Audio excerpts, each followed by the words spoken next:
le président Macky Sall. waaw ne mandat bii nekk en cours deuxième mandat bii da nga koy tëj ci anam yi constitution sénégalaise limitée à 2 mandats est-ce que mandat bii mu nekk bokk na ci deuxième mandat. boo mën a oui mais xam nga laa ilaha illallah Muhammadu Rasulullah sallallahu alayhi wa sallam da nga koy dama lay poser ay questions di interpeller les intellectuels sénégalais ak experts yi dama la ne quand tu regardes la mise en œuvre de cette constitution par rapport à la limitation des mandats, est-ce que le deuxième mandat qui est en cours du président Macky Sall fait partie des 2 mandats qui sont visés? D'accord. Voilà donc c'est-à-dire que da nga may poser ay questions mais dañuy dugg nag ci biir ñu waxtaan ci biir d'accord article bi 27 bi ci constitution li mu wax lu leer la mais li ma la ci bëgg a wax mooy du ma la déggee da nga ma bëgg a wax ni ma président Macky Sall mi ngi doog a def mandat bu njëkk bu ñu sukkandikoo ci constitution bi loolu nga ma bëgg a wax ndax loolu nga ma bëgg a wax monsieur le ministre. oui dama la bëgg a wax ne. mi ngi doog a tàbbi ci mandat bu njëkk mu ngi door a commencer mandat pour bu ñuy compter li constitution en cours wax limiter le nombre de mandats à 2 boo ci sukkandikoo ci constitution bi le président Macky Sall deuxième mandat mooy premier mandat par rapport à la limitation. d'accord kon 2024 dafa am droit ci beneen mandat. loolu nag moom laa la doon wax sànq nga xaw a yàkkamti ma ne la.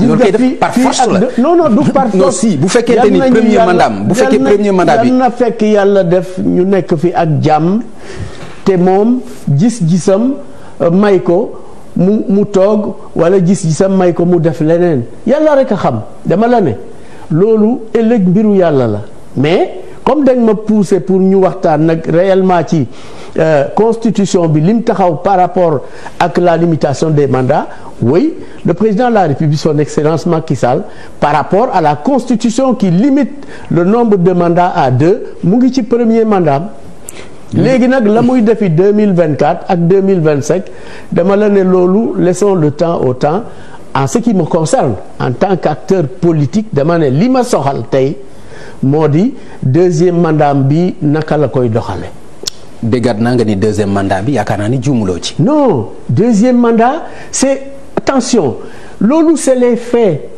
maanaam mënoo bañ a wax ne lii deuxième mandat la mais par rapport ak constitution parce que yow da nga maa bëgg a tënk ci constitution bi fàtte itam la xewoon démb ak barki démb.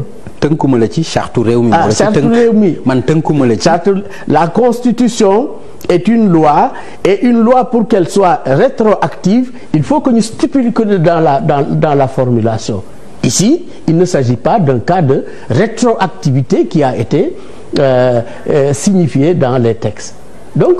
looloo tax ma ne la rétroactivité yaa ko fi indi. non parce que yow boo ma bëggee wax ni ma mi ngi ci premier mandat yow yaa fi bëgg a indi rétroactivité ci boobu loi. non ci boobu article. non c'est-à-dire que dama la ne bu fekkoon ne day rétroactive dafay agir à partir du premier mandat loolu laa la bëgg a wax c'est-à-dire que constitution bi bu doon biñ koy bind dañu ne le mandat en cours du président de la République fait partie des mandats à compter bu boobaa dafay nekk une rétroactivité day xool gannaaw.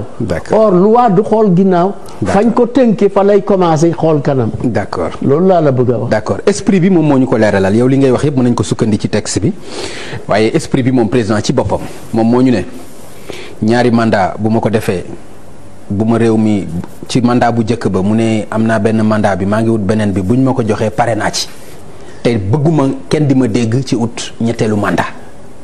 xam nga président de la République son excellence Macky Sall nit la rek comme yow comme man charge extraordinaire la am réew mi yëkkati ko teg ko foofu mais waxam du loi toujours mën na inspirer loi waxu président mën na inspirer une loi mais du loi la preuve dafa bëggoon wàññi mandat bi de 7 ans à 5 ans. mënu ko te mënoon na ko it de. non mënu ko woon c'est-à-dire que anam yam